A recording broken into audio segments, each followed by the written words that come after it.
And that we need to understand that genetics, your genes, what you're born with, probably accounts for more than 70% of the likelihood of developing issues with obesity. Weight loss is temporary. I don't care what procedure it is. You're not going to keep losing weight forever. You're going to reach a point where your body's like, okay, we're done. This is it. I've never met anybody who said, I just want to lose weight. I just want the number. That's all I care about. No, they want to fit into some nicer clothes. They want to be able to get down on the ground. They want to be able to go up and down stairs without having pain. They want to play with their grandchildren. They want to feel comfortable going on a dating website.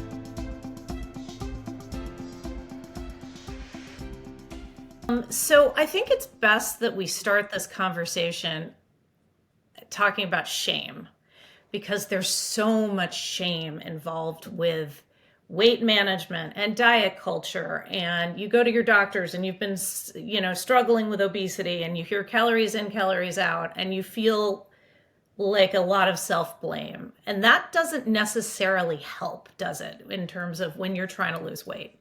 No, Jessica, you're putting your finger on one of the most important factors that most people who are struggling with weight loss have to contend with. They are made to feel guilt, shame, and blame, and they're made to feel like it is their fault, when in fact it is not only not their fault, but the blaming, the shaming makes the problem significantly worse. And I'm happy to share some of the reasons why that is the case. Yeah, tell me more. So I think it's really wise to start out with looking at the biological basis of obesity, and that we need to understand that genetics, your genes, what you're born with, probably accounts for more than 70% of the likelihood of developing issues with obesity.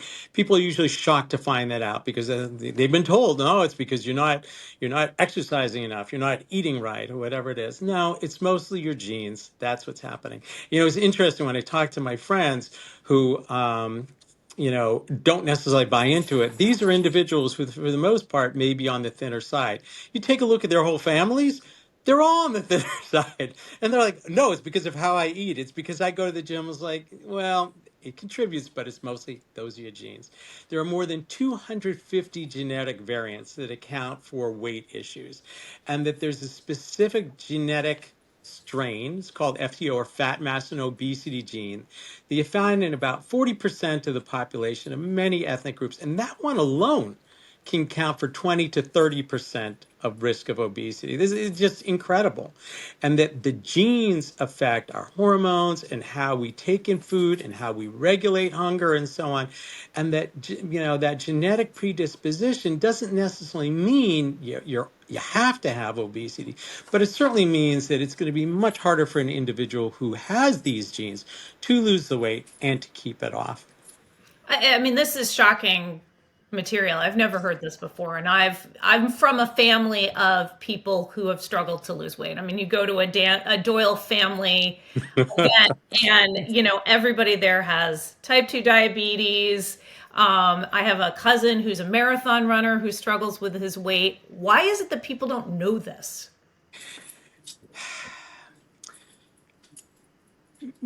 Medical education hasn't advanced fast enough to keep up with the research data. And I think, unfortunately, obesity is something which is not sexy. I have not seen a major telethon for individuals with obesity. I have not seen major commercials say, hey, we need to support people who are dealing with obesity. Obesity affects the majority of Americans. Okay, 2/3 of Americans struggle with overweight or obesity. So this is not an unusual condition.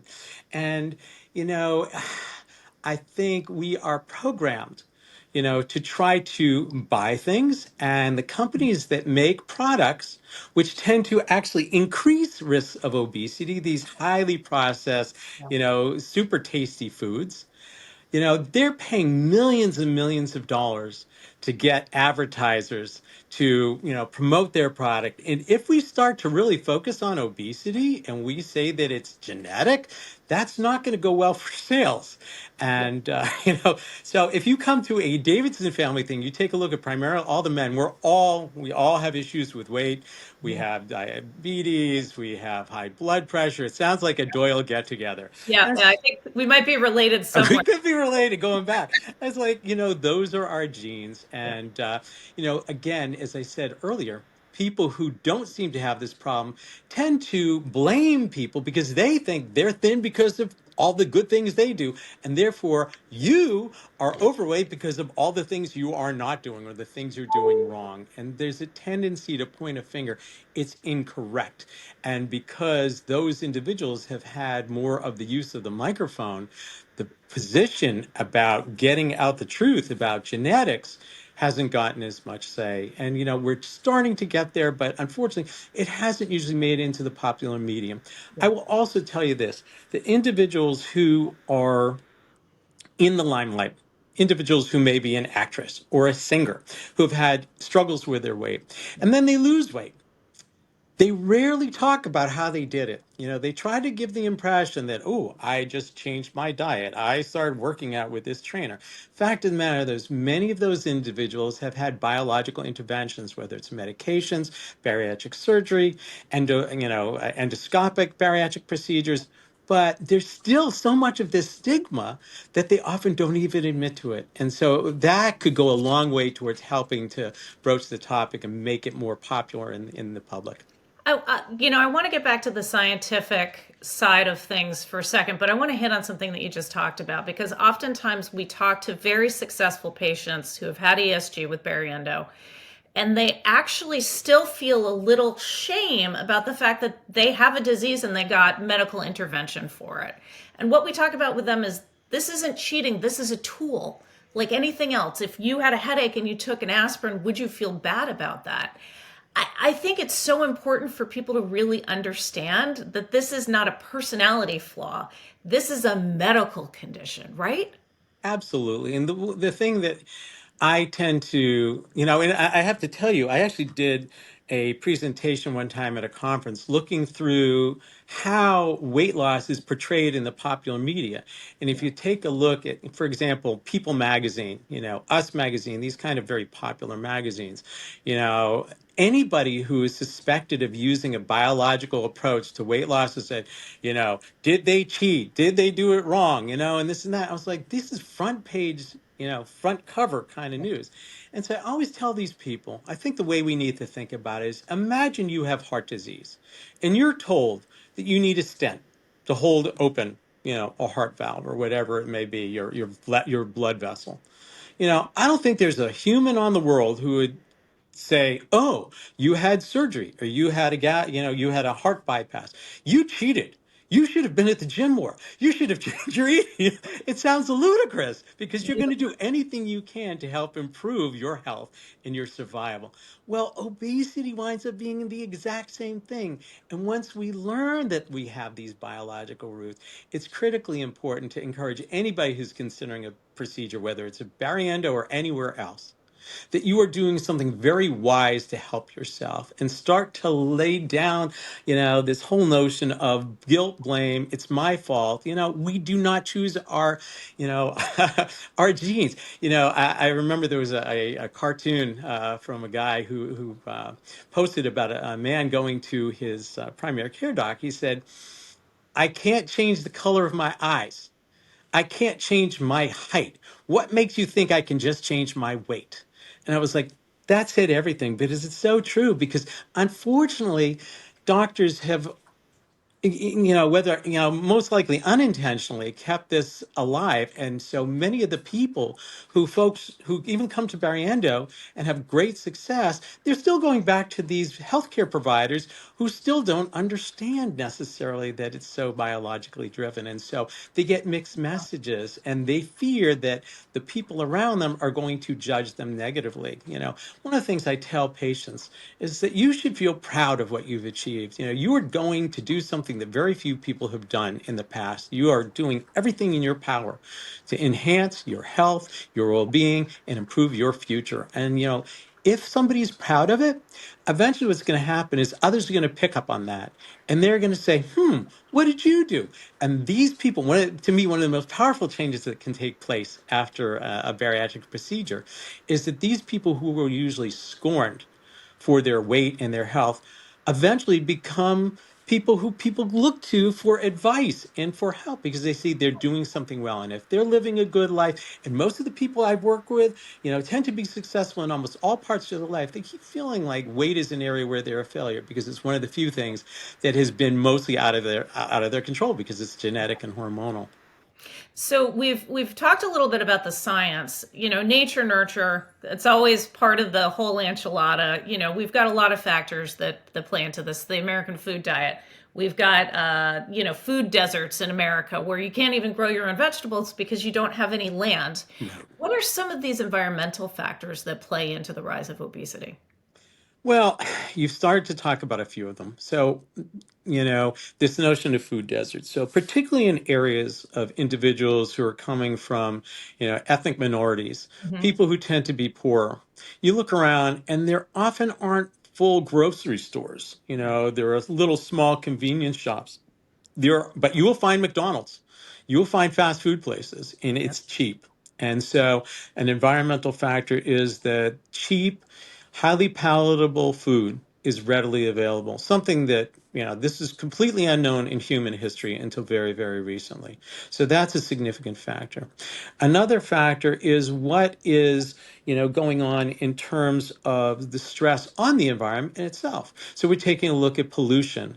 That really seems to have a factor in how our body is able to process things, and it's making it harder. And we're seeing changes in the human species in terms of difficulty maintaining weight, and part of it has to do with these environmental toxins.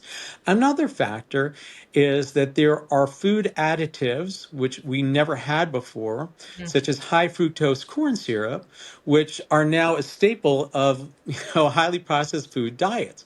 It's hard to get away from those. And our systems were not built to accommodate those kind of things. And another environmental factor is something that we're going to be using this on social media.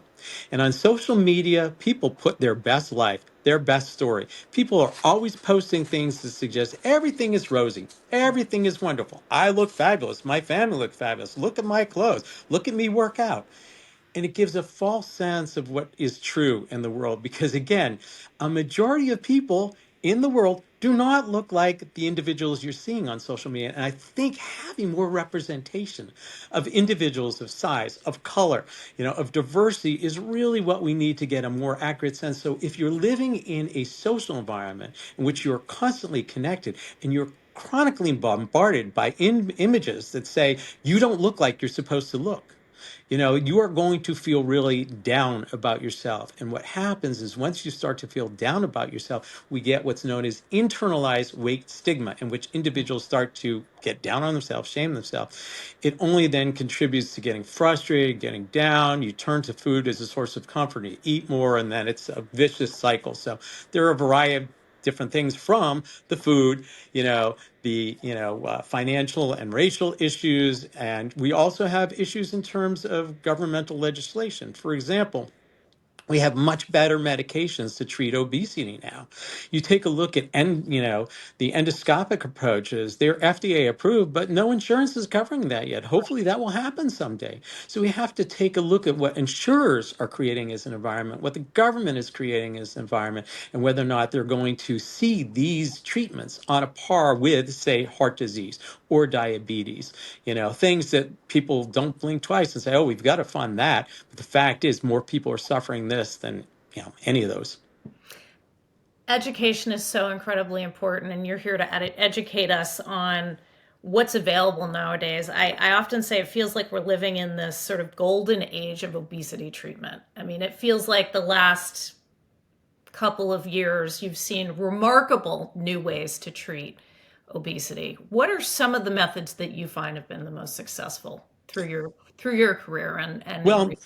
in my career, I got started working bariatric surgery. I was doing the behavioral side for bariatrics.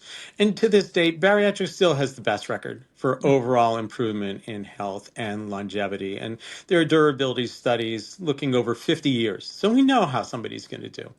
One of the reasons why that is so powerful is it because it has the most profound effect on the hormones in the body. It's Mm, the hormones control a lot of things. They control our mood. They also control appetite. And bariatric surgery does a great job of that. What we've seen is since the rise of that, and but bariatric surgery has its downfall too, because it can be a very challenging thing to undergo a significant surgery. And the recovery period can be fairly lengthy. And, the commitment to lifestyle change, again, is very significant. If you don't change your lifestyle, I don't care what procedure you're going to take, it's not going to work right. very well. There's risk of complications that come with it as well. And again, I'm a big proponent of it, but there is a downside, and not everybody qualifies for it. Right. So because people didn't always qualify that, there were medications that had certainly been utilized. And when I started out, they were mostly stimulant medications, which kind of Mm, sped you up a bit. But right. that had a downside too, in terms of increasing a lot of anxiety and stress. And, it's one of these things when you stop taking the medications, it stops working. Well, there have been a lot of improvements in that. We talk about the GLP-1 medications, the Right. Wegovy's and the Zepbounds of the world, which are taking the world by storm. Right. And, couldn't keep up with demand. There was an emergency. You had to create more. Those seem to be very highly effective, and we're getting some very significant weight loss. But in addition to that, we're also getting health improvement, and I'm very much somebody who believes in truth in advertising. I am taking one of those medications. I am Me taking too. Manjaro. You Yeah. too. Yeah, I Because take Pandora. yeah, so I, like almost all the males in my family, have had issues with weight. I Yep. have type 2 diabetes. I have high blood pressure. And I started taking it I encouraged my primary care doctor. He wasn't the one who encouraged me. I had to encourage him because I'm educated about this to give it a try. Right. And the truth is, I tried semaglutide, at first, and I was like, it made me so nauseous. I threw up all the time. I was like, this is Oh, not going to work. But when I switched to Manjaro, that worked effectively. And most importantly, my A1C, my blood sugar dropped dramatically. To me, the weight loss was a nice added benefit, but it's all about the health. Then, to fill this gap between just the medications and surgery, the brilliant people at Bariendo. It's primarily Chris Thompson and his wonderful, wonderful partner, Cy Girapino, started developing these endoscopic procedures. And this is really the newest wave of treatment. It's something that people don't know very much about.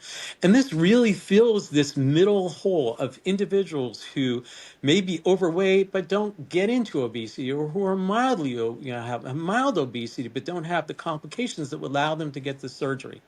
The other issue that makes these work is because it makes the stomach smaller, but otherwise it does not change your biology. So right. all your hormones stay intact and you don't have a lot of the complications you may have with other things.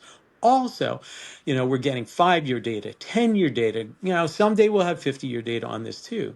But it looks like you can maintain a fair amount of weight, significant weight loss with a lot of the health benefits without necessarily having to take vitamins and supplements for the rest of your life, and without having to necessarily take anti-obesity medications.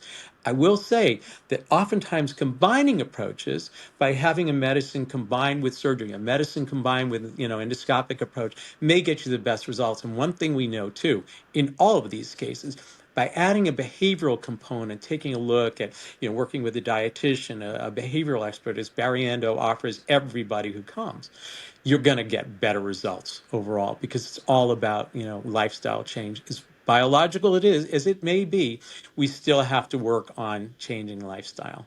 Absolutely.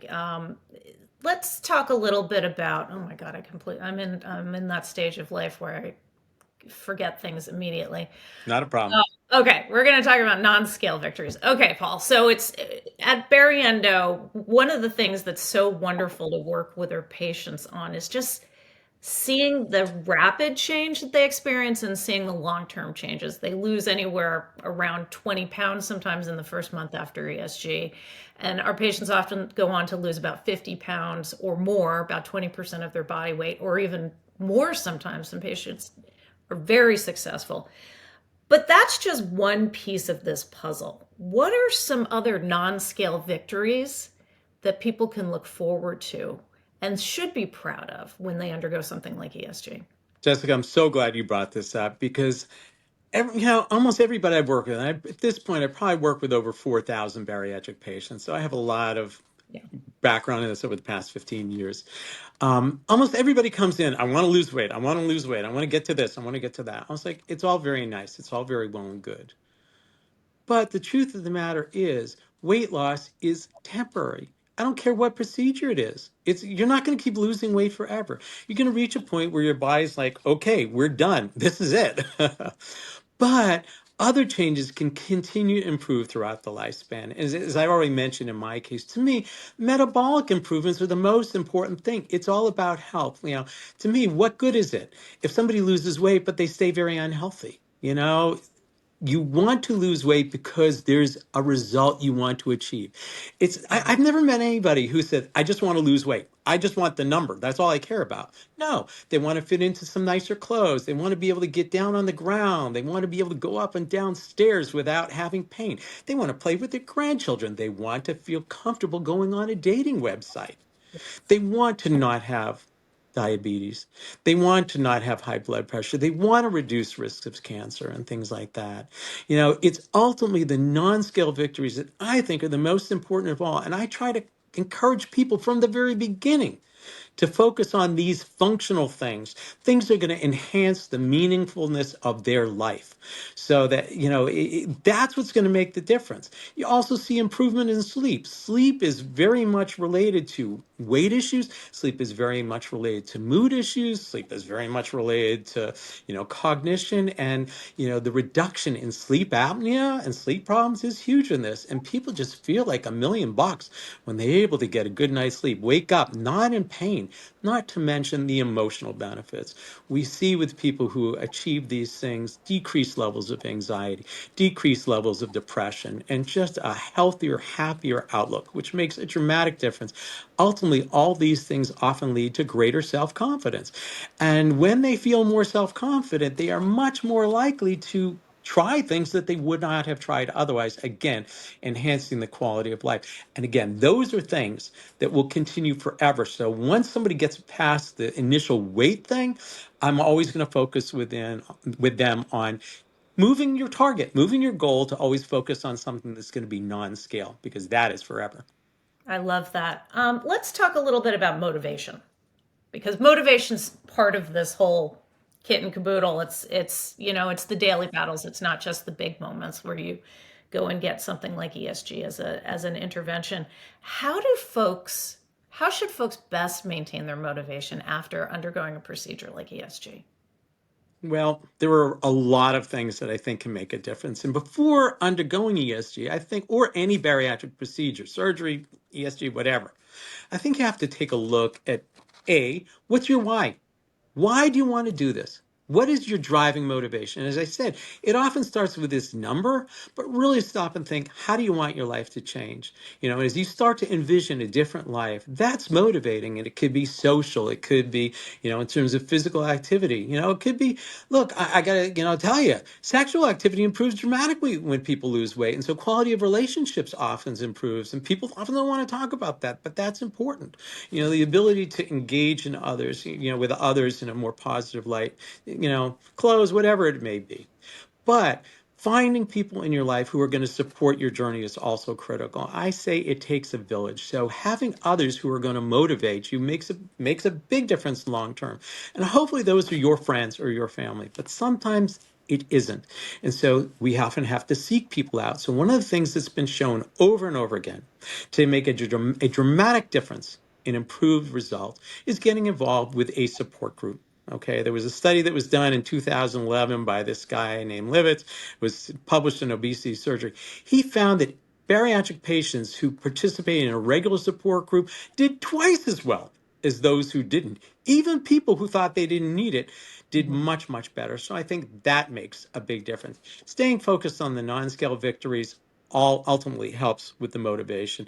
And setting these kind of process oriented goals, some behaviors, things that are in your control helps with motivation. So, I want to, drink, 8 more ounces of water a day for a week. I want to increase my protein intake by 5 grams until I get to 80 grams. We can control that. Those are the kind of things that keep you motivated and saying, look, I had somebody come to me a number of years ago and they said, I did a bariatric procedure and I've regained 30 pounds and I'm miserable. Can you help me lose 30 pounds? And I said, unfortunately, I can't.